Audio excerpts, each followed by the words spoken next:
From Studio A at the USC Annenberg School, I'm Nicole Sheeran. And I'm Carlo Jimenez. It's Thursday. Once again, we're back to talk the Pac. So first up, what do we start with? We start with our Pac-12 Players of the Week. So Carlo, who you got this week? My Pac-12 Player of the Week might have the best name in the conference, is also the best player in the conference this past week, and that is the one, the only, Benedict Mathurin. Benedict was causing more commotion on the offensive end this week than the Patriots did at the Boston Tea Party. He had 22 points on 48% from the field. Oh, and he can step outside and knock down 6 threes on 13 attempts. Benedict had more command also than George Washington on the Delaware. I mean, this is a guy who put up in 68 minutes, 6 assists, 0 turnovers. Listen, if I had to have a revolt, I want Benedict Mathurin leading the way, because with that name and his ability, I mean, he's going to start a new country here pretty quick. Well, you know, I'm going to have to go with the guy who danced all over the court against Washington State, Boogie Ellis. 21 points and the buzzer beater. He's been on a scoring drought, having only scored 9 points in his past 2 games. Not to mention, that big Boogie moment came at the exact right time. Crosses over in front of the defender, pulls up to the foul line, and boom, drops the game-winning shot with 0.2 seconds to go. Big Game Boogie was definitely due for a big night, and today, it's his spotlight. It was the shot of the week. If Mathurin's the player of the week, Boogie had the shot of the week, no doubt about it.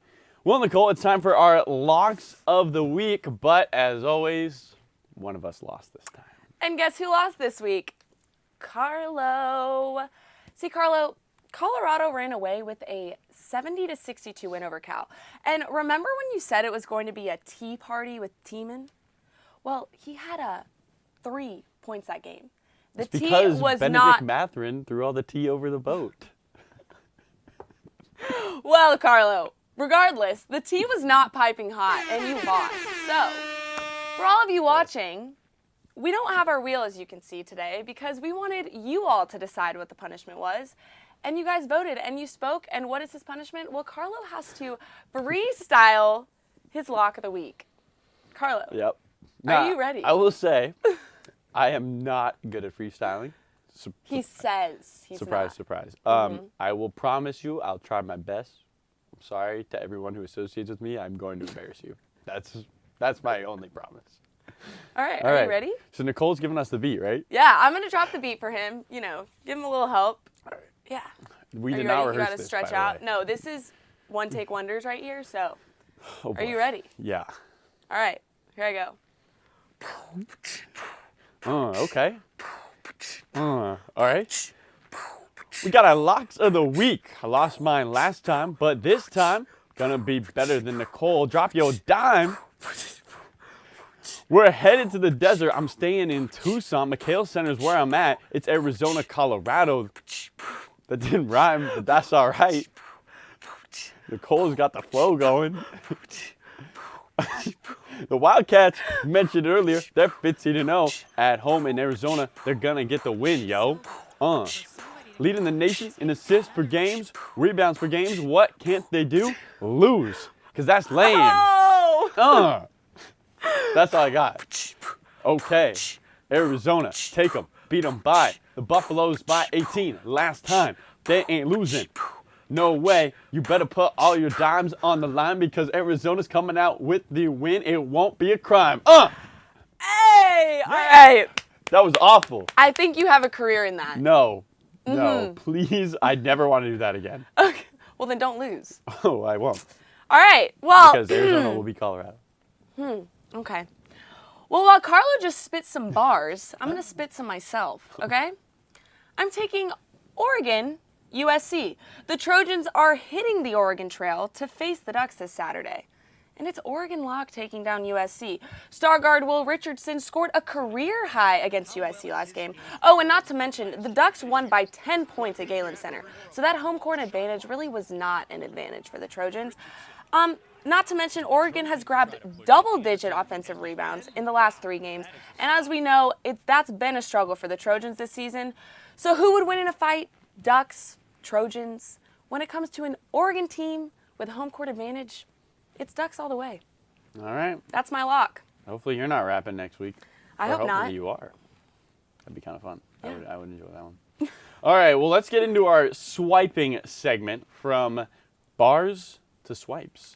Let's go. We're going to start with the college football playoff. Nicole, it was announced earlier this week that the CFP would be keeping to a 4-team format for the next 4 years, not expansion. A lot of buzz. A lot of people said they wanted an expansion. Is there the CFP keeping it the 4-team format? We're going to say that gives the Pac-12 no shot of making the playoffs in the next 4 years. You swiping left, you swiping right. No shot. Swiping right on this one. Listen, the potential expansion was the Pac-12's keys to the kingdom, and they don't have those keys right now. So in the 7-year history of the college football playoff, only 2 Pac-12 teams have ever made the playoffs, and that's Oregon and Washington. Meanwhile, you have the SEC, and you know their slogan, it just means more. Well, yeah, it just means more teams in the playoffs. They had 7 of 8 teams play in the championship game, okay? The tide's going to keep on rolling, and the dogs are going to keep on barking to the top. Texas A&M is also right up there with the top recruiting class this season. Then take it over to the Big Ten. You have Ohio State and Michigan with top classes each year. Sure, teams like USC are rebuilding. They have Lincoln Riley. They're making their way. But conferences like the SEC and the Big Ten, they continue to perform every season. There's only 4 spots there's only 4 spots in this playoff. And with the Pac-12's track record, there's just no room at this cafeteria lunch table anytime soon.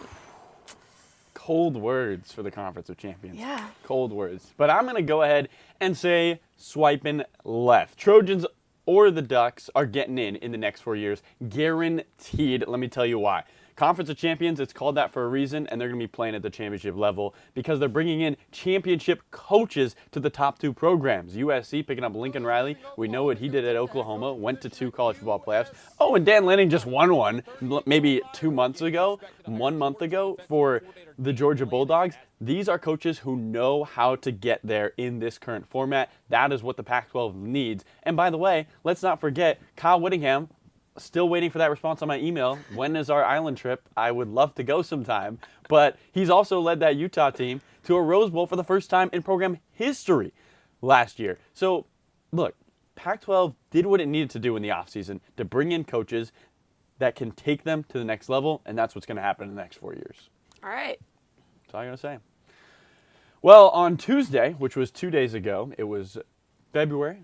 That's the second month of the year. 22nd. 2-2 in 2022. 2 days later, let's go to topic number 2 here on our Pac-12 show. Swipe in. Benedict Mathurin. We've been talking about him. Fantastic name, Benedict. I love your parents for naming you Benedict. I'm just going to put that one out there. This great name. You should be a star. It's like Amon-Ra St. Brown, right? Like if your name's Amon-Ra St. Brown, that's like they might as well draft you out of the womb. Right. Yeah.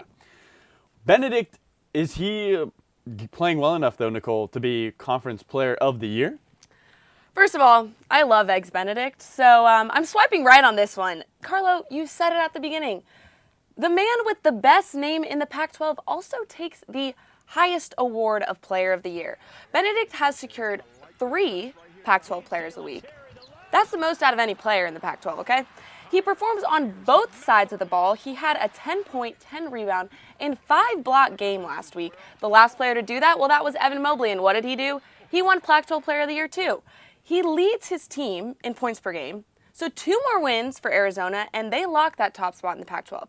So how can you not give the star player on the number 1 team this honor? It really is just a no-brainer to me. Well, okay.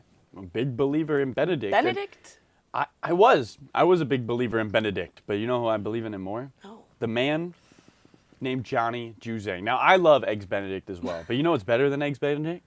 Johnny Rockets, a burger with a milkshake. And Johnny Juzang is like that milkshake. Without the milkshake at Johnny Rockets, there's no point in even getting the burger, Nicole. Let's be real. Let me tell you why Johnny is the key ingredient to success for this UCLA team. Second in the conference in points per game. He's 4th in the conference in total field goal attempts and total field goal makes. What does that mean? The offense runs through him. If you don't score, you don't win. That's how sports work. And Johnny Juzang scores the basketball. All right? He's also, if you ever watch a Bruin game, I don't know, have you ever watched Mick Cronin's team? Of course I have. They were my lock, remember? Oh, Twice before. yeah, and they let you down twice. You know Right. why? Because Johnny Juzang was not able to convert in late game situations, and all Johnny does for the Bruins is take on late game situations. Sure, he might have lost those 2 games, but without Juzang, the Bruins are nobody. They don't have a chance. They don't have another player on that team who can close like Juzang does, and that's why I think Johnny, like the little milkshake, at the end, you finish your burger, you got a little left. He is the reason the Bruins are playing so sweet right now and looking like they're ready for a sugar sweet ride to the Sweet 16. Wow. I love you, Johnny Rockets. Great restaurant. Can we get them Really, sponsored? honestly, yeah, great restaurant. It is. Great. It's so good. It's so good. Well, let's move into our final segment of today's show. We're talking food and a lot of it. But now let's talk environments, the places you go and get food. What has the best environment in the Pac-12? It's Beat the Buzzer, Nicole, and that's our topic. If you had to watch one game, where are you going? All right, I'm taking it to the desert, Arizona State. Desert Financial Arena. Now, that may be the worst name in the conference, but hands down, best environment, okay? Arizona State, they have the fun factor by a mile, and trust me, guys, it's lit, all right? The curtain of distraction. Now, you might be asking me, Nicole, what the heck is that? Okay, picture this. Fans dress up in crazy costumes and open up the curtain every time the opposing team shoots free throws on the fan side. And listen, it works. It works. Opposing teams only have made 75% of their free throws into their student section. So for those of you who don't really know, that's good, okay? That's really good. So, I mean, come on. The Sun Devils, they may not be the best hoops team in the pack, but they take the top for creativity and spunk, I gotta say. Okay. Well, Nicole's sticking with the fun factor. I'm sticking with the facts today. Let's go to Tucson, right? It's just a mile drive from Tempe at Desert Financial Arena. It's called the McKay Center, and it's where 2 basketball teams, men's and women's, have not lost a game this season. That's right. University of Arizona men's and women's basketball teams are a combined 24-0 in the basketball season. That is ridiculous. What's more, the environment is fantastic. They get 8,000 to 9,000 people per game for women's basketball, sell out the arena for men's basketball, and a place like Tucson has so much support behind its teams, and you can see it when it shows up on the records. 24-0, 15-0 for the men's side, 11-0 for the women's side. Neither team has lost at home. There's just no environment better, and it's hard to argue against it. I like to have fun, though, so. You have fun when you win. You have fun. Winning is fun. Winning is fun. Any final words? No. Me neither. No. That's going to do it for this Packing It In. For Carlo Jimenez. I'm Nicole Sheeran. From Studio A at the USC Annenberg School. We'll see you next time on Packing It In.